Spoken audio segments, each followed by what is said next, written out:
Enquanto o ex-presidente Jair Bolsonaro segue a sua rotina de viagens e de articulação política para as eleições municipais em todo o país, ao mesmo tempo está na mira da justiça. Em pelo menos 2 casos já foi indiciado.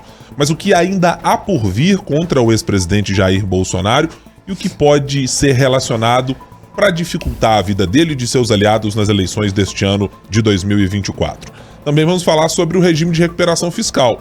O Congresso Nacional vai para o seu recesso, a Assembleia Legislativa também, mas o governo de Minas Gerais ainda precisará ficar de prontidão. É que o prazo esperado para o alongamento da data para pagamento da dívida em relação à União não vai acontecer da maneira que o governo Zema esperaria.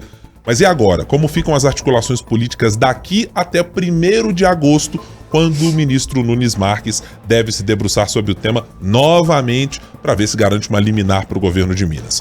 São esses os assuntos que a gente trata a partir de agora no 3 sobre os 3.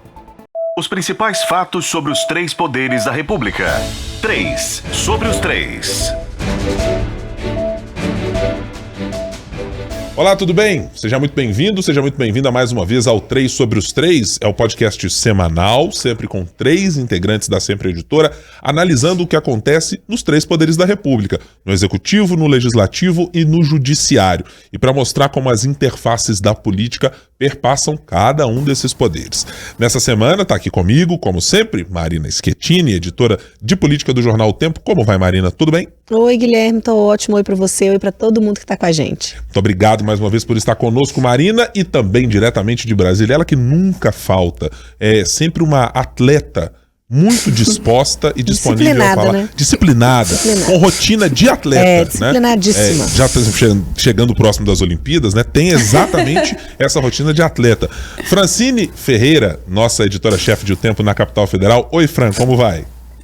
Oi, gente, tudo bem? Agora eu tô até intimidada aqui, mas já sugiro que o próximo podcast a gente dê um jeito pra falar de Olimpíadas aí junto com política, viu? Que o tema me interessa muito. Tá vendo? Eu tô dizendo que as pessoas vão mudando, Marina. Nós é que estamos ficando pra trás. Essa nova geração da qual faz parte Francine Ferreira é isso. São pessoas atletas, são pessoas ligadas. Não, atleta é só conta. Não é amante do esporte. Olha. Sim. Olha, amante do esporte eu sou, acompanho mais pela televisão do que efetivamente praticando. Mas eu tô nessa categoria, talvez. A gente vai colocar em votação em algum momento, tá, Fran, essa possibilidade de tratarmos de Olimpíadas por aqui. Mas não sem antes tratar de algumas viagens e várias que estão sendo feitas pelo ex-presidente Jair Bolsonaro. Muita gente também sendo recebida dentro do gabinete dele, no espaço que fica lá reservado no Partido Liberal, ao lado de Valdemar da Costa Neto para articular eleições de 2024. Aliados que vão ser candidatos, vai apoiar a candidatura de quem? Bom, se a vida de Bolsonaro se resumisse a isso, estava muito boa e muito fácil. Mas não é exatamente o que ele tem enfrentado nas últimas semanas. Já são pelo menos 2 indiciamentos feitos pela Polícia Federal com pedidos de investigação sobre 2 temas, basicamente. O primeiro deles, e o primeiro indiciamento, versa sobre a suposta falsificação e a formação de um núcleo dentro do governo para ajudar na falsificação de cartões de vacina para que ele pudesse viajar para os Estados Unidos e para que familiares dele também pudessem fazê-lo enquanto ele ainda era presidente da República. E a outra investigação, a investigação relacionada às joias recebidas de governo da Arábia Saudita. Muito bem, essa investigação também resultou em indiciamento e o ex-presidente se viu às voltas com algumas outras dificuldades. Eu não digo que são mais acessórias, mas estão bem acopladas naquilo que é um problema para ele no dia a dia. O áudio que a Polícia Federal tornou parte da investigação e que depois foi tornado público pelo ministro Alexandre de Moraes, em outro desses inquéritos que investiga a participação do ex-presidente e de seus aliados em mutretas das mais variadas. A Polícia Federal tem tratado de alguma maneira de vários crimes, também colocaram um pouco mais de pressão sobre o grupo político e olhando para a candidatura, nesse caso de Alexandre Ramagem. Então vamos começar a nossa conversa e a gente tentou organizar esse tema aqui para ver um pouco as coisas em perspectiva. Onde está Jair Bolsonaro na sua relação com a justiça nesse momento e onde pode parar Jair Bolsonaro daqui a algum tempo com as demais investigações que estão colocadas em curso. Fran, Primeiro eu quero a sua avaliação sobre as duas primeiras investigações e os dois primeiros indiciamentos que foram levados ao Ministério Público Federal, à Procuradoria-Geral da República, do ex-presidente. Até agora, olhando com a distância dos fatos, eles representaram, na sua avaliação, alguma dificuldade operacional para o grupo de Bolsonaro? No prejuízo de campanhas, no prejuízo da imagem pública dele, algo dessa natureza? Sim, Brian, com certeza, principalmente quando o ministro Alexandre de Moraes determina aí, por exemplo, que ele, Valdemar da Costa Neto, não se comuniquem. Valdemar, que é o presidente nacional do PL, é quem está aí, digamos que à frente dessas candidaturas, né? Ele é aquela pessoa que mexe ali mais com a parte burocrática e tudo, enquanto o Bolsonaro seria um presidente de honra, vamos dizer assim, do partido e lida diretamente com a questão política das ruas. Então, a partir do momento que esses dois não podem manter contato, precisam de intermediários para conversarem, tudo isso atrapalha muito. É aquilo, né? O tempo que poderia se gastar, talvez aí criticando o governo Lula, criticando pré-candidatos do PT, e montando ponto de vista aí de estratégia mesmo, até de viagens e tudo, também é o tempo que o ex-presidente Jair Bolsonaro tem focado agora em aí rebater as defesas, em tomar cuidado com a sua imagem, porque por mais que aliados dele e ele falem de perseguição política, usaram muito isso agora em função dessas investigações da ABIN paralela, que aí tem um Ramagem no meio, ele que é pré-candidato à Prefeitura do Rio de Janeiro. Então a gente já sabe que essa é a narrativa que tem sido usada, a defesa usa isso como alegação, justificativa principal e tudo. Querendo ou não, isso toma muito tempo, né, para você se explicar, para você se organizar, para tentar prever quais vão ser os próximos passos da Polícia Federal, do STF, dos posicionamentos da PGR. Então é muita coisa aí. E aí eu destaco, por exemplo, que aquele inquérito, né, das milícias digitais, cujo relator é o Alexandre de Moraes, aí desmembraram em várias investigações. Você citou, por exemplo, da ABIN, da fraude no cartões de vacina, mas também tem várias outras, como por exemplo a questão dos atos do dia 8 de janeiro, e que aí já tem uma preocupação porque aliados políticos, então deputados federais, senadores também aí estão sendo alvos de investigação, então tá todo mundo meio atento a como que vai ser isso, ao que a PF deve fazer nas próximas semanas. Tem também o caso das joias, né, que recentemente teve a questão do indiciamento. Tem também ainda relacionada lá aos atos de Bolsonaro quando ele era presidente, então como ele agiu durante a pandemia da Covid-19. Tem também a interferência da PF, isso porque na época Sérgio Moro foi quem falou disso, né? E também, então assim, são várias linhas, são várias investigações. E tem a outra que é relacionada à suposta tentativa de golpe de Estado, e que já se fala nos bastidores que a PF deve concluir ou deve dar um andamento maior, digamos assim, já nesse mês de agosto. Então é muita coisa, a gente tá falando de agosto, um ano ali, no dia 16 começa a campanha, o período de campanha oficial, né? Já vamos ter os candidatos. Então, pensa que durante todo esse tempo, ok, o Congresso vai estar aí em recesso, um recesso aí que não é tão recesso, não um recesso informal, mas o Judiciário vai continuar trabalhando plenamente. Alexandre de Moraes não está mais na presidência do TSE, então também nem faz parte do TSE, então ele está ali com o tempo, digamos que de sobra, ganhou um tempinho a mais aí para poder analisar ainda mais as questões relativas ao ex-presidente Jair Bolsonaro. E o que a gente vê é que a PF não tem intuito nenhum de dar qualquer recuo nesse sentido. Pelo contrário, principalmente porque tem essa expectativa, essa linha que a PF sustenta, é que no final todas essas investigações, elas dizem respeito a uma só, que seria essa relacionada ao golpe de Estado. Então, o que a gente vê é que o ex-presidente, nas próximas semanas, durante todo esse período eleitoral, ele vai continuar respondendo por isso. Sobre questão de prisão, esse tipo de coisa, por enquanto não há essa preocupação, pelo que eu tenho conversado assim, porque entendem que isso deve acontecer, se quiserem que seja feito isso, somente após o julgamento. Então tem um outro caminho, um outro trâmite aí. E, além disso tudo, Bolsonaro também tem que colocar ali aquela narrativa que ele também tá tentando reverter no STF, no TSE também, aquelas duas decisões de inelegibilidade. Então, assim, o que a gente vê é que o ex-presidente, por mais que tente falar que, né, que não vai se abater, que vai continuar firme e forte, que vai continuar ali nas campanhas, mas não tem como ignorar o fato de que ele tá gastando muito tempo e vai gastar mais tempo ainda, porque precisa se defender e se responder de todas essas acusações, investigações, enfim, que não se mostra em que nenhum momento vai dar uma recuada, não, pelo contrário. E veja que duas dessas investigações, uma delas mencionada pela Fran, essa que tratava da interferência da Polícia Federal, já é uma que ele pode parcialmente tirar do caminho, né?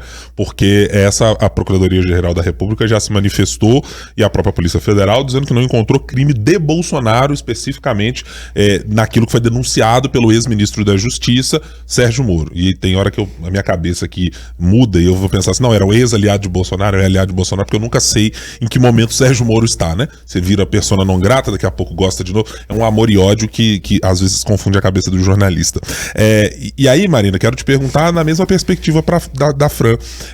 Algumas dessas investigações me parecem ter uma maneira muito fácil de você indicar a participação do presidente da República, que era um elemento que sempre parecia faltante das demais investigações.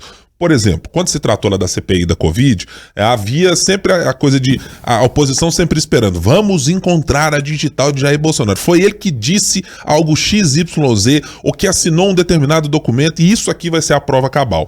E a CPI terminou sem ter essa robustez de provas, ou pelo menos que a visão da sociedade a respeito daquele processo da CPI se transformasse exatamente em algo materializado, com as digitais de Bolsonaro. Lhe parece que nesses casos, tanto da falsificação de cartões de vacina, quanto no caso das joias, você consegue identificar um pouco mais isso? Não, a impressão que eu tenho, Guilherme, é que o pessoal do Bolsonaro tá assim, equilibrando um pratinho, sabe? Joga um pratinho, ele pega, ele tenta segurar aquele prato, esperando o próximo vir. Então eu acho que eles estão nesse momento, assim, a gente vai ver um desenrolar de investigações que deve se intensificar agora. Tem esses riscos todos aí de aparecer uma nova gravação, de surgir uma nova delação. Então é um momento que se gasta muita energia e muito tempo que era para estar usando, fazendo campanha, para ficar se explicando. E eu acho que esses dois casos são casos muito concretos. Não é nada abstrato. Não é para falar de caixa 2, sabe, essa lavagem de dinheiro, que é difícil a população até fazer esse desenho na cabeça. Não é o caso. E a gente tem muita prova. Existe, inclusive, uma pressão na PGR para que a PGR se posicione diante do vasto leque aí de provas que a polícia coletou, né? E é tudo muito batom na cueca, né? É muito concreto, assim, é como a gente tentando fugir ali da alfândega, né? Uma pessoa normal tentando fugir da alfândega, tirando o celular da caixinha para não pagar. A gente tá fazendo isso com joia de milhões. Então, assim, é uma coisa que todo mundo consegue visualizar. Tem ali a mensagem do Mauro Cid dizendo, olha, é melhor entregar em dinheiro do que ter rastro financeiro. Vamos ter menos laço possível nessa história, né? Ou seja, eles sabiam que eles estavam cometendo um crime, né? No caso da ABIN, mostra também muito, né, como que a família Bolsonaro lidou com a coisa pública, né? É quase como uma privatização da presidência da República. Tudo ali funcionava para servir a eles mesmos.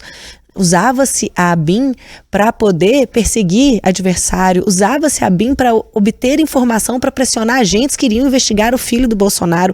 E a identidade, né, a digital do Bolsonaro está nisso tudo. Quando a gente escuta aqueles áudios do Ramagem, é o Bolsonaro que pergunta com quem que vocês querem que eu converse para resolver isso. É ele que vai resolver, é ele que vai fazer, ele que está participando daquela reunião, ele toma as rédeas da situação. E, além de tudo, traz para perto da família dele, que sempre foi o grande temor dele. A gente lembra daquela reunião, né? Eu não vou deixar ninguém, eu como não sou uma pessoa desbocada, não vou usar a palavra dele. Sim, nesse podcast, inclusive, não admitimos em hipótese alguma que isso aconteça. Eu não vou deixar ninguém F lá, aquela palavra com F, meus filhos, a minha família, os meus amigos. E essa operação da ABIN, eu sei que você me perguntou da ABIN, mas eu tô falando também, já chega muito perto, chega muito perto do Carlos, chega muito perto do Flávio, chega muito perto do Jair Renan. Então é tudo muito concreto, é tudo muito óbvio, é tudo muito fácil de visualizar. E E se a gente for pensar que ainda tem o período eleitoral, é tudo ainda mais complicado, porque era o momento que eles tinham que estar se concentrando nessas eleições, se concentrando nessa campanha, eles estão fazendo outra coisa, eles estão gastando esse tempo todo se explicando, e eles vão constrangendo aliados. Vai mexer no voto? Eu acho que não mexe no voto, porque no jeito que a gente tem uma cristalização de eleitorado hoje em dia, no voto Bolsonaro, eu acho que não mexe no voto, é muito difícil de mexer no voto, mas eu acho que pode mexer no voto dos indecisos, pode mexer no voto dos evangélicos que estão ali mais buscando uma identidade religiosa mesmo do que uma convicção política, pode mexer no voto daqueles que votam no Bolsonaro, aliados de Bolsonaro, porque são anti-PT. Fica muito difícil justificar esse voto diante de coisas tão concretas. Eu acho que a palavra para essas duas operações é concreto, é tudo muito concreto, dá para pegar na mão. Então é muito difícil de dizer que não aconteceu. E você tocou num ponto que eu acho importantíssimo, Marina, é que nas eleições municipais, diferentemente do que acontece nas eleições nacionais, quando você está escolhendo o presidente da República, as pautas podem se tornar um pouco etéreas, né? Você pode passar semanas discutindo aborto quando a realidade está impondo um outro tipo de discussão. Mas o debate nacionalizado, muito cercado e centrado em duas pessoas, né? Você acaba ficando ali com o ocupante do cargo e quem está melhor se apresentando nas pesquisas para enfrentá-lo, o debate público acaba se resumindo naquilo. Eu acho que no caso das eleições municipais, isso é uma possibilidade de saída do grupo de Bolsonaro dessa chave, de dizer, olha, não estamos discutindo aqui Bolsonaro, vamos voltar para discutir as questões municipais, mas é que o grande potencial de quem está se apresentando como candidato bolsonarista é exatamente a presença de Bolsonaro. Então não dá para esconder. Se a sua grande potencialidade numa eleição é dizer, eu sou o candidato de Bolsonaro antes de ser um candidato conservador, ou antes de ser um candidato de direita, ou antes de ser alguém que mora no município, se isso é a sua chave, inevitavelmente, os candidatos que se apresentam como bolsonaristas, em algum momento vão ter que virar a chave de discussão. É como se você tivesse a chave de um veículo super potente para poder andar com ele, mas no fim das contas a rodovia só cabe passar uma moto. E você inevitavelmente vai ter que andar de moto. Não tem como fazer de outra maneira. Não dá para passar com um trator por cima de tudo durante as eleições para resolver esse problema. Então eu acho que forçosamente a figura de Bolsonaro vai ser tratada nas eleições municipais porque ela é o grande motor de boa parte dos candidatos que se colocam nessa condição. Não à toa, a gente já conseguiu observar alguns movimentos, eu vou mencionar, por exemplo, o movimento aqui de Belo Horizonte. Bruno Engler, que é o candidato identificado com o bolsonarismo, de braço dado com o ex-presidente da República, é daqueles que lá atrás, no começo do ano, precisou, por exemplo, ir para São Paulo, andar um pouco com o Tarcísio de Freitas e começar a construir um perfil de que, olha só, eu não sou só Jair Bolsonaro, eu estou conversando aqui com um técnico. Olha só, Tarcísio de Freitas é alguém que conhece da burocracia, tem experiências exitosas de passagem de... Ou seja, precisa derivar um pouco disso. E acho que isso dá a medida de o quanto as investigações sobre o Bolsonaro e o quanto essa perspectiva já estava colocada por boa parte dos seus aliados, que ainda que vão relutar em dizer, olha, isso não nos afeta de nenhuma maneira. Mas veja, num cenário em que você ataca a todo momento o seu rival potencial, que é o presidente Lula, e diz, olha, eu sou a antítese do que é o PT, eu sou a antítese de que é o presidente Lula. Muito bem, mas quando questionado na eleição, você vai dizer, mas quem é você? Ah, você é o candidato daquele moço das joias? Ah, você é o candidato daquele moço da falsificação de vacina? Quer dizer, em algum momento, quem tiver no campo oposto poderá também usar esse tipo de artifício para confrontar esses candidatos. E eu acho muito difícil, nesse tipo de eleição, a gente conseguir, às vezes, colocar as coisas como elas são diante da quantidade e da dieta informacional que todo mundo tem para consumir informação no dia a dia.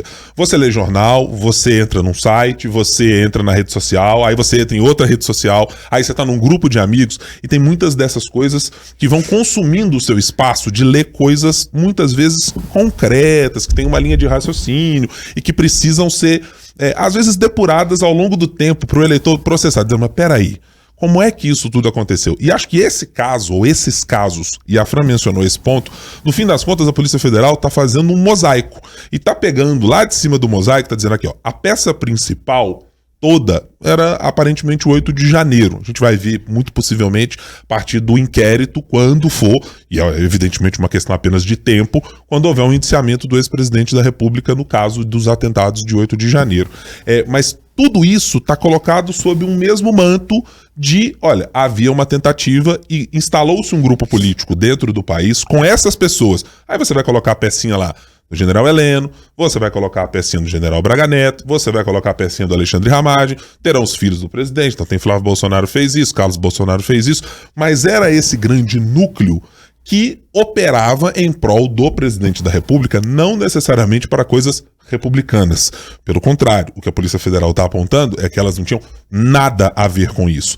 E acho que essa é uma questão que me parece uma falha de comunicação de quem é da oposição até o momento. Eu não sei se é estratégia, porque tem outras coisas para virem antes das eleições chegarem, talvez isso vá ser usado mais à frente. É que me parece que ninguém na oposição até agora conseguiu apresentar muito claramente esse discurso de Bolsonaro é alguém que pegou joias do país e que transformou isso em dinheiro público, pegou algo do dinheiro público e transformou no privado. É alguém que se locupletou da estrutura física, da estrutura operacional, de tudo que o poder poderia lhe dar em benefício próprio. Porque esse é um dos grandes argumentos que foi colocado frente à oposição lá atrás, quando o PL era a oposição máxima no país, lá antes de presidente Lula, etc., dizer, olha só, é o Lula que é o ladrão, é esse cara que roubou o país, é esse cara do escândalo de corrupção. Essa maneira da corrupção diferente de Jair Bolsonaro, eu acho que ela ainda não consegue ser traduzida pela oposição de uma maneira que seja frontalmente levada ao ex-presidente. Mas eu acho também, Guilherme, eu concordo demais com você, mas eu fico muito impressionada como que a esquerda, ou a oposição ao bolsonarismo que seja, não consegue elaborar, formar, repassar uma narrativa. É impressionante a gente ver as respostas da família Bolsonaro diante desses casos. Por exemplo, no caso da joia. A justificativa, acho que foi do Flávio, se não me engano, Bolsonaro, a justificativa dele para dizer que o pai dele, porque esse caso da joia acaba com aquela imagem de anticorrupção do Bolsonaro, né? Isso põe por terra o que ele sempre pregou. Mas a justificativa dele é que o pai dele é uma pessoa simples. Então, nunca ia precisar do dinheiro da joia. Como que isso cola? E como que a oposição a isso não consegue se colocar de outra maneira, não consegue chegar lá. O PL está celebrando o áudio do Ramagem. Impressionante.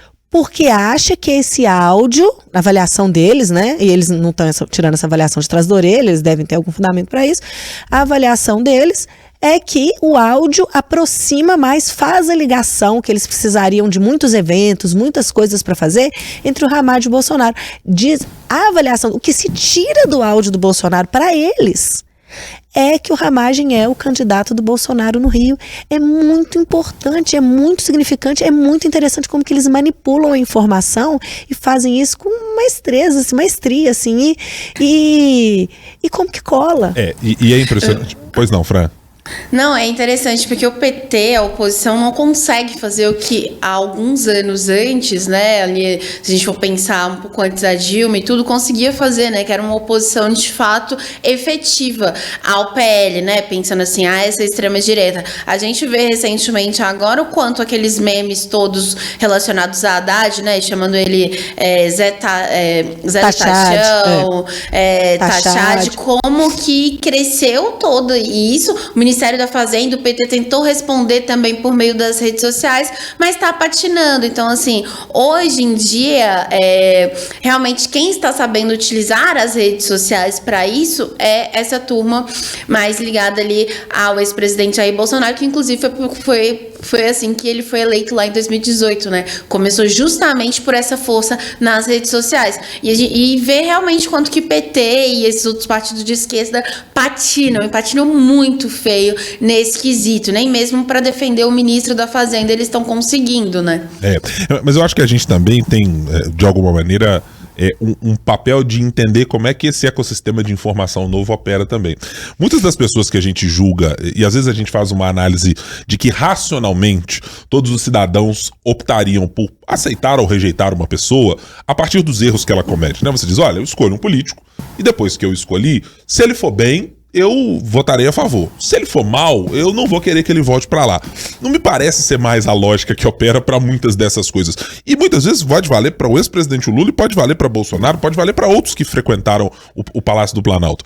Às vezes, e há uma resiliência do eleitorado que sempre tende a manter aquilo que a gente dizia das teorias da conspiração lá dos anos 90, né? Que você dizia sempre alguém que estava operando o Estado em coisas dessa maneira, quando o que estava ali em jogo era corrupção, da mais pueril possível, né? Você tinha lá acordos para que a empreiteira lucrasse com o quilômetro feito em reforma que o governo federal, que o governo dos estados, que os municípios pagavam. Era aquela corrupção que a gente via absolutamente clara, cristalina, manifesta. E por isso alguns candidatos eram sim repelidos, né? Mas você tinha outras fontes de informação que não as atuais, que faziam com que essa impressão ecoasse.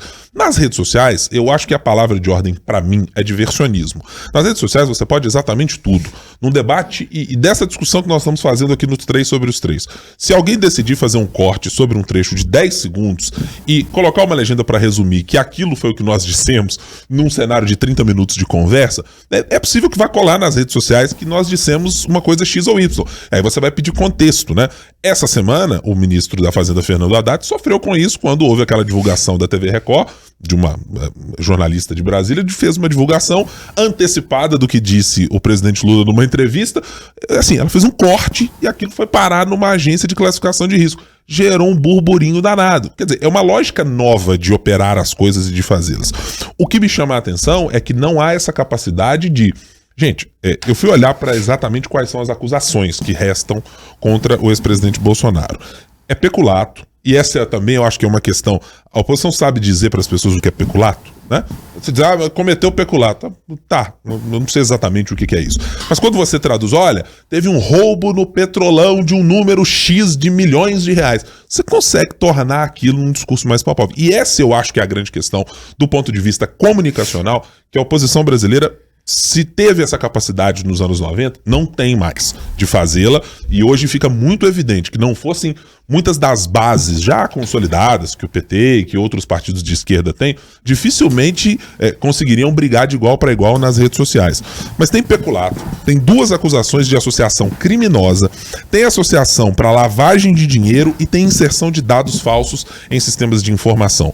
Nós estamos falando de coisa que tem penas de 2 a 13 anos, tem pena de 3 a 10 anos, tem multa para isso acontecer, e que são tratados como crimes menores. Mas eu acho que no todo, a oposição não consegue passar e colar no ex-presidente Bolsonaro o tamanho do que foi a passagem dele pela presidência da República, usando para si e para os seus todo o aparato estatal. Eu não consigo tratar com nenhuma normalidade que numa reunião com os advogados do próprio filho, um senador, que hoje tem 43 anos, à época tinha lá seus 40 anos, o presidente da República diz, deixa que eu vou conversar com o cara da Receita para dizer para ele algumas coisas. E que há uma frase dita pelo general Heleno dentro daquela conversa, de dizer, essa história não pode aparecer assim, não. Gente, não pode aparecer por quê? É aquela reunião por inteira que não podia aparecer de hipótese alguma. Ela não podia acontecer, né? Ela não no pode Palácio ser do tratada Planalto, com uma normalidade. com o chefe da BIM. Todos esses integrantes, né? Eles estavam ali participando de algo que é operar o Estado brasileiro em benefício próprio, para que servidores, sejam eles dos cargos comissionados ou não, fossem potencialmente coagidos a fazer algo diferente do que as investigações até aquele momento apontavam sobre o crescimento do patrimônio do senador Flávio Bolsonaro, que foi feito, segundo as investigações da época, por meio de rachadinha no gabinete dele. Então, quer dizer, não dá para imaginar que não se consiga criar minimamente um laço entre as coisas quando a oposição teve de bandeja a reunião mencionada pela Marina. O presidente da República, numa reunião, estava sentado em frente ao ministro da Justiça, o homem que comandava as polícias, e diz, se tiver que trocar o chefe da Polícia do Rio, vou trocar, e não quero saber quem é o ministro. Quer dizer, há uma clareza tão transparente nesses inquéritos, nesses indiciamentos, que me parece muito evidente é que a oposição perdeu, acima de tudo, a sua capacidade de se conectar com a linguagem percebida por boa parte do eleitorado. Claro, eu posso colocar aqui os contornos de dizer, olha, Guilherme, mas você olha para a votação no Congresso Nacional, o PT, por exemplo, conseguiu uma votação expressiva. Me parece muito mais evidente que são parlamentares tradicionais que conseguiram manter suas bases ideológicas e bases de apoio do que tem de histórico político, do que propriamente conseguir uma avalanche de gente nova, de gente que surge do nada, como o Bolsonaro conseguiu com o PSL em 2018, de fazer um volume de gente que estava junto com ele para eleger o Zé Trovão, para eleger a Joyce Hasselmann, para eleger a Carla Zambelli, que era gente que estava fora do circuito e que, baseado neste discurso de combate à corrupção, da crítica às mazelas políticas do PT, de todos os crimes cometidos pela gestão petista enquanto esteve por lá, eles foram capazes de capitanear e de capitalizar sobre isso. Não me parece que haja essa capacidade na oposição nos dias atuais. E pelo desenho do que a gente vê nos candidatos, a vereadores, gente que está se arvorando para ser candidato novamente, o discurso parece ser exatamente o mesmo. Estamos aqui prontos para combater o fascismo. Eu fico imaginando a cara do eleitor do outro lado dizendo assim: entendi, você está combatendo o fascismo, mas olha só, o que o cara é ruim? Ah, mas o cara é ladrão de joias, hipoteticamente, vai colocar isso numa roda de discussão. Me parece muito mais palpável, né? E esse é um déficit que a oposição não tem a menor condição. Hoje, eu não vejo candidatos, e olha que temos candidatos muito capacitados na esquerda para fazer uma discussão usando essa linguagem, né? De saber fazer as tais tiradas, né? As invertidas, as jantadas que acontecem nas redes sociais.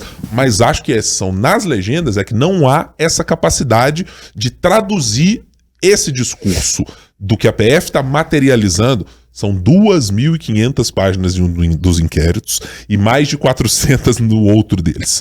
E ainda sem contar as outras investigações. Então tem uma fartura de elementos para que a oposição estivesse disposta a fazer uma crítica tão direta, fizesse. Eu já estou, a essa altura do campeonato, chegando ao governo Lula ao momento que está, mais achando que a história, para além da ineficiência da esquerda, tem a ver também com aquela história de deixar assim, deixa que vai se desgastando sozinho. A Polícia Federal está fazendo o seu papel e cabe a ela fazer essa deterioração, digamos, da imagem pública de Jair Bolsonaro. Mas acho que o grande teste vai parar nas urnas nesse ano de 2024. Eu não sei, e a gente falou isso, a Marina comentou e você também, Fran, a gente não consegue medir com tanta clareza pela posição de boa colocação nas pesquisas, como tem, por exemplo, Bruno Engler, como tem outros candidatos bolsonaristas que estão alocados aí nas eleições municipais. Não sei se a gente tem condição de dizer que isso está como um grande problema para Jair Bolsonaro, não. Talvez a gente se surpreenda como nas urnas ele vai conseguir desviar muito dessa conversa que a gente trouxe até aqui. Quero mudar aqui a nossa conversa, a nossa prosa, para falar de um assunto que a Fran adora. Eu sei, ela está assim, esperando momentos de euforia que a gente terá ao tratar de quem, senhora Francine Ferreira? Ai, meu Deus, a dívida de Minas. Eu apuro, eu leio todo dia, eu vou atrás das coisas, mas nossa, gente. Tá empacado, vamos né? Resolver isso, Zema, Pacheco, STF. Vamos aí, né? Vamos utilizar esse trem. O Matheus Simões falou uma coisa hoje, né? Nosso vice-governador, em entrevista para você aqui hoje mais cedo, né? Para você e para Thalita. Ele falou que o ministro do Supremo, Edson Fachin, ele decidiu não decidir. E é isso mesmo, né? Não resolveu nada. A gente estava esperando para essa ser uma grande semana, mas eu acho que essa fala do Matheus Simões vale para o governo de Minas. O governo de Minas está desde 2019 decidindo não resolver, empurrando com a barriga. Eu acho que essa semana mostrou que ninguém quer resolver, né? O STF quer deixar o Fachin, quer deixar lá para o Nunes Marques, o governo de Minas quer continuar com liminar atrás de liminar. O Matheus Simões disse hoje que até dia 28 de agosto não adianta nada, porque o governo tinha até pedido até dia 28 de agosto, porque é o prazo que o Supremo Tribunal vai julgar lá o mérito da prorrogação da volta de pagar a parcela cheia da dívida, né?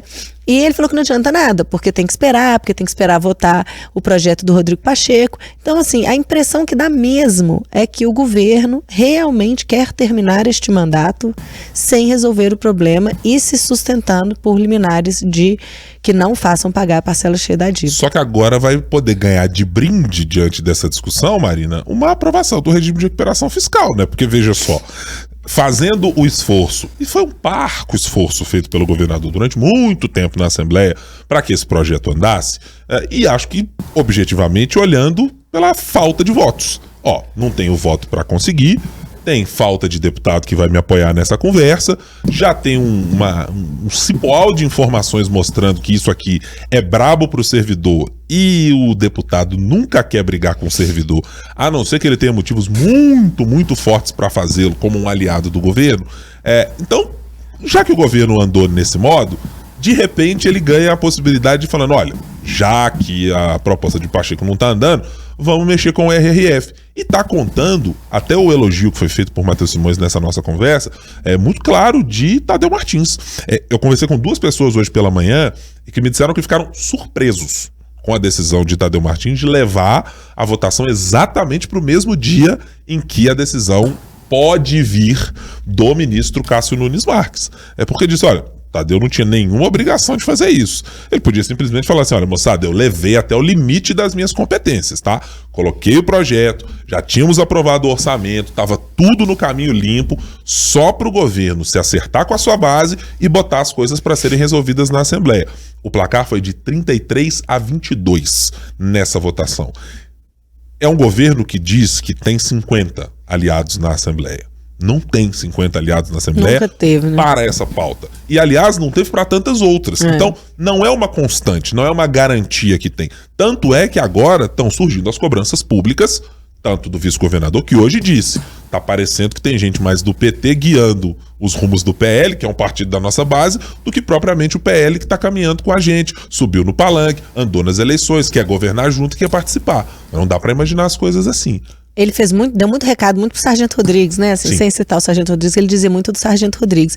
Mas eu acho que isso que o Matheus Simões fala é muito importante, assim, porque a gente já fala muito de responsabilização de parlamentar, né? A gente fala muito na questão do orçamento, e eu concordo com ele quando ele fala que é impressionante. O cara pode ir lá e votar contra. Ele pode, sendo da base, sendo da oposição, é prerrogativo do mandato dele, ele votar como ele quiser. Mas eu realmente tenho dificuldade de entender o cara que não vai votar. O governo não tinha quórum para poder votar porque os deputados foram viajar. O recesso regimental da Assembleia é dia 18, o cara está viajando dia 15. E o governo não conseguia convencer esse cara a estar no plenário para poder se posicionar. Ele também tem responsabilidade. Esse não é o maior problema do Estado hoje em dia? A gente não fala disso o tempo inteiro, né, Fran? O tempo inteiro só fala disso. A gente só fala disso não é porque a gente gosta desse assunto. A gente só fala disso é porque ele é o principal problema do Estado de Minas Gerais hoje em dia. E porque se isso não se resolver, o Estado vai ter que pagar bilhões de uma vez só. Vai ter que atrasar salário, vai ter que parar de pagar merenda para repetir as justificativas do governador. O parlamentar, ele também tem responsabilidade sobre isso. Não dá para ele ficar fazendo gracinha pro servidor o tempo inteiro. Isso foi dito e mencionado em alto e bom som pelo vice-governador hoje, de dizer claramente assim, nesse caso específico do PL, né, estendendo essa crítica à posição da deputada Chiara quando estava votando lá o reajuste para os servidores e estava favorável à emenda que levava o reajuste de 4,82? 4,62 para 10 ponto alguma outra coisa, de que, olha, não tem que ter responsabilidade. E assim, estou de pleno acordo com você, Marina. Eu já falei isso outras vezes e acho isso um ponto relevantíssimo.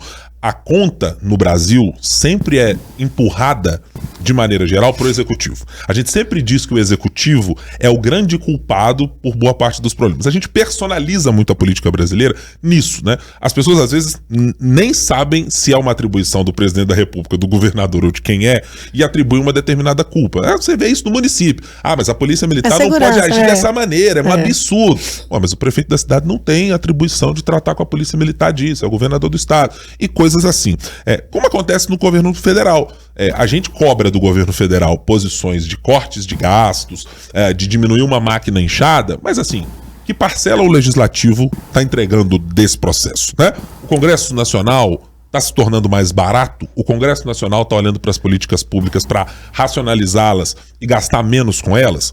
Muito pelo contrário. Está olhando para turbinar tudo e para manter, por exemplo, projetos como aquele que dava incentivos fiscais pós-pandemia para eventos culturais no país, foi parar na casa dos bilhões, acabou a pandemia, todo mundo voltou a operar e aí, continuamos na mesma? A gente está olhando para o judiciário, que até outro dia tinha lá no senhor Rodrigo Pacheco um grande patrono para receber uma das benesses mais, assim, escandalosas dos últimos anos em que a gente está discutindo responsabilidade fiscal. E assim, a justiça brasileira não tem nada a ver com essa história. Nós estamos falando do judiciário entre os, se não o mais caro do mundo na sua proporção em relação ao PIB e em relação à prestação de serviço que faz.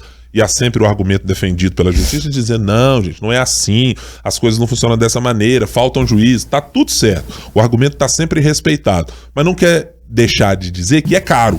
Continua sendo um judiciário caríssimo frente às necessidades e à quantidade de processos que tem no país, ao excesso de judicialização, tá tudo isso na conta. Mas não pode deixar de ser objetivo e saber o quanto o judiciário está consumindo das receitas brasileiras, o quanto as Forças Armadas ocupam e consomem também da Previdência Social e fazem com que todo mundo tenha que pagar a conta. Então, acho que nesse caso de Minas Gerais, acho que está mais do que correto o governador, o vice-governador, o secretário de governo em cobrar da base mesmo. Eu, se estivesse na posição, eu certamente faria a mesma coisa. Falar, amigo, é verdade, você quer votar comigo, você quer ter gente indicada, você quer ter salário bom pro seu aliado, você quer sentar comigo nas viagens, no avião, viajar comigo, subir no palanque, tirar foto, dizer que o governador vai levar dinheiro para aquele lugar, mas na hora que o governador tá num aperto, tá num sufoco, você não quer votar comigo, que pelo menos se apresente, e acho que nesse caso, o caso da deputada Chiara, por exemplo, pelo menos, olha,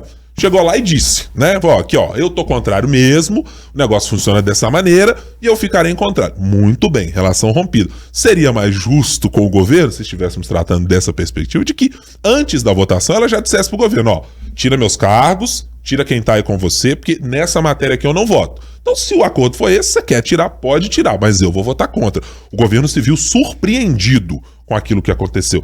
E nessa última votação também, teve mais gente surpresa. O governo também se pegou surpreso com gente que até então era governista de carteirinha e que eu ouvi de uma pessoa dizendo, olha, esse aqui, de um deputado que até ainda tem lá na rede social, mão dada com o vice-governador, quando vai lá na região tá com o governador de braço dado e tudo mais, e que na hora H, ó, escafedeu-se. Eu entendo completamente essa relação, mas ela é, claro, do ponto de vista do governo, um absurdo. Os parlamentares têm tanta responsabilidade por um Estado que vai ficar quebrado, quanto para um Estado que vai se solucionar. Se o voto necessariamente passa por eles, e a articulação passou até que chegassem a Rodrigo Pacheco, necessariamente por esses deputados, eles também precisam ser responsáveis pelo restante da conta. Fran, para te perguntar sobre essa decisão do ministro Fachin de empurrar as coisas para frente. Agora vai, Fran, no dia 1º de agosto a gente resolve esse negócio com uma decisão do ministro Cássio Nunes Marques? Ai, gente, eu não acredito mais em nada em relação a esse tema. É muito falatório, né? É muita postergação, é muito deixar para depois, para resolver depois. Aí agora o Zema resolveu cobrar da base, só que você teve um delay aí de 3 anos para começar a cobrar. Eu não tô julgando se é certo, se é errado, todo mundo tem suas responsabilidades nisso, mas tudo demorou muito, tá chegando nesse ponto, e que no final é assim, né? O governo deve, então o governo precisa pagar. Aí a União precisa receber, mas não quer receber também do jeito que aí parcelado em diversas vezes, mas atualmente não está recebendo nada.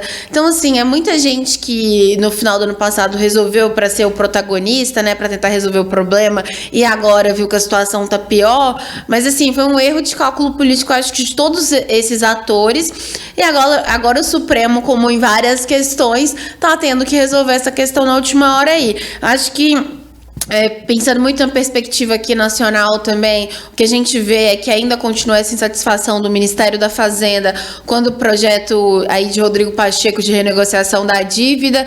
Pacheco não vai aceitar nenhuma mudança que vai vir do Haddad. Se tiver qualquer mudança, isso vai ocorrer aí durante a tramitação do projeto no Senado e na Câmara, que ia ser por agora, mas vai ficar só pro mês que vem, isso no Senado, né? Aí na Câmara, a grande aposta é que esses estados aí mais endividados tenham uma bancada com número suficiente para aprovar esse texto, que são 200, aí se a gente for pensar em Rio de Janeiro, Rio Grande do Sul, São Paulo e Minas, não é o suficiente ainda, mas dá para conseguir outros apoiadores ali. Então as bancadas do Norte e do Nordeste devem chiar, obviamente, pedir mais isonomia. Só que o que tudo parece é que é isso, vai ficar aí nesse campo. Agora, se o STF decidir tomar uma decisão de fato, falar, não, caiu liminar, vai ter que pagar, aí a gente vai ver a galera toda se movimentando para ver que fim que vai ter, porque aí também, do jeito que caminha na Assembleia, vai votar, e depois deixou para 1º de agosto. Então, tudo tá tudo demora demais nesse tema. E é uma pena, porque no final das contas, quem vai pagar é o servidor público, né? Quem vai pagar é ali que é a merenda da escola, né? A segurança. Então, assim, no final das contas, é muita gente tentando resolver, só que não, né? Tentando aí passar essa responsabilidade, em vez de todo mundo sentar na mesa como adultos e resolver isso de uma forma, porque ninguém vai querer o que quer mesmo. Então vamos ver o que é o meio termo possível para todo mundo. Tem uma questão só que me chama muita atenção nessa decisão do ministro Fachin, que é isso, né? As outras decisões, já tiveram decisões do ministro Luiz Roberto Barroso, e as 2 últimas decisões foram do ministro Cássio Nunes Marques, né? Então me parece aquela jogada de bola, assim, do tipo, tem a hora de bater o pênalti, né? Você bater as 4 cobranças até ali. Aí tem o 5º pênalti pra bater, pra decidir quem vai ganhar o negócio. Aí o Fachin pegou e falou assim, eu? Vai sobrar pra mim? Com essa responsabilidade de bater o pênalti pra fora, na trave ou qualquer coisa? Vem cá o senhor, capitão do time, bota aqui, ó, ministro Nunes Marques, chuta que essa bola aí é sua, porque depois o senhor que vai ter que se virar pra conversar com o resto da turma, com a AGU, com todo mundo. Porque, olha, o que o ministro Fachin fez em 3 dias de conversa com todos os entes, imagina se tivesse sido feito em 1 ano para discutir a dívida pública de Minas Gerais e com um projeto dessa natureza e dos outros estados também. Certamente já teríamos uma solução muito mais bem feita e menos assodada, como está se desenhando nesse momento com o Propag e ainda com o RRF tramitando aqui na Assembleia. Vamos embora, senhoritas? Não sem antes colher de vocês as suas opiniões e impressões sobre o que vai acontecer na próxima semana. A Fran vai entrar de recesso, como todo mundo, semana que vem, Fran, com os parlamentares e tal. Eu não, né? Não vai. Eu não, né? Eu continuo firme e forte aqui, vendo. Vamos ver o que vai acontecer. Eu acho assim, para a semana que vem a gente pode ficar de olho justamente no que foi nosso assunto principal hoje, que é o desenrolar aí sobre essas investigações que miram o ex-presidente Jair Bolsonaro na PF, mas também ali tá uma expectativa por alguma decisão de Alexandre de Moraes. Eu vou ficar com as eleições municipais. Eu também. Tem convenção. Exatamente, Fran. Sabe o que é o pior? Veja, eu tinha anotado. Sim. Então eu me perdi aí no meio do meu caderninho. E aí você... Então, mas eu acho que a Fran tá certo, convenções, Pablo Marçal, Ricardo Nunes, porque lá em São Paulo, essas convenções vão definir muito como que vai ficar aí Ricardo Nunes e Pablo Marçal nesse campo da direita. Ela escreve na diagonal igual eu escrevo. Olha só. Eu achei que a Fran tava pensando que a gente ia trazer o Pablo Marçal pra conversar no podcast. Não era isso, não era isso. Ou dar uma medalha, alguma coisa medalha e tal, como estão fazendo os deputados estaduais de Minas. Não era isso, né? Mas você sabe que eu acho que as duas coisas são 2 apostas muito relevantes, porque a expectativa é que mais um inquérito, né, seja concluído até o final de julho. A gente já está caminhando aí para o fim de julho. E as convenções realmente, né, principalmente aqui em Belo Horizonte, está muito... eu tô achando essa eleição muito diferente, né? É claro que as decisões são tomadas ali mais perto das convenções mesmo, perto do registro, mas assim, tá todo mundo, a polarização fez até isso com a gente, né? Eu sou de um lado, eu sou direita ou esquerda, o Guilherme é direita ou esquerda, e a gente não dá um passo esperando o que o outro vai fazer pra gente resolver.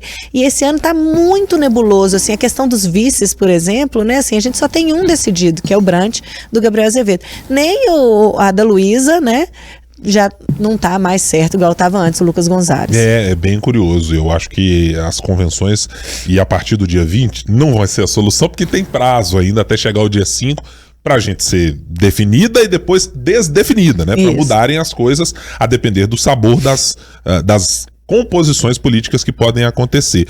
Mas eu tô igual a Marina nesse caso. Eu tô, assim, achando essa eleição de Belo Horizonte um negócio muito diferente, né? Em outros anos você tinha, assim, articulações que me pareciam, por mais que a gente tenha falado da distância da esquerda de ter uma candidatura unificada, em outros anos, mais ou menos, você sabia quem ia, não ia, já tava um pouco mais selada a ideia de quem tava ali. Eu acho que esse campo, em especial, a centro-direita, né? Ou do centro pra direita, até a extrema-direita, eu acho que é isso, essa fragmentação que tá deixando a gente um pouco sem entender que caminhos vão tocar. E eu acho a posição de vice vai ser um definidor dos mais importantes para entender, numa cidade em que o vice tem um papel tão relevante, né? que eu visse em Belo Horizonte serve para ser achacado, serve para ser mandado embora da prefeitura, serve para ocupar o posto do outro. Já tivemos casos, infelizmente, como a morte do ex-prefeito Célio de Castro e que tivemos um prefeito Fernando Pimentel, mas já tivemos casos de demissão, né? Márcio Lacerda demitiu lá Roberto Carvalho, disse, esse aqui não trabalha comigo. Alexandre Calil fez o mesmo com Paulo Lamarck. Aqui também tá fora do riscado. Então vice não é uma coisa irrelevante na eleição de Belo Horizonte historicamente, por isso eu tô tão curioso também. Ô Fran, a gente se fala na semana que vem, tá? Não fica de recesso não, por favor, com a turma. Volte. Não. A gente quer você aqui semana que vem, tá? Não, estarei presente, contem comigo. Então tá, tchau, Fran. Quiser. Até a próxima. Tchau. Marina Schettini, também, tá? Você não tem recesso também, não. Semana que vem, tem que bater o ponto aqui conosco também na quinta-feira, no nosso 3 sobre os 3. Combinado. Você que está nos acompanhando, ainda não se inscreveu no nosso canal, youtube.com/otempo. Pode nos seguir no seu tocador de podcast, no seu tocador de áudio e nos acompanhar de onde você estiver. Toda semana, 3 sobre os 3, sempre às quintas-feiras, disponível na sua plataforma de preferência. Muito obrigado pela companhia. Tchau.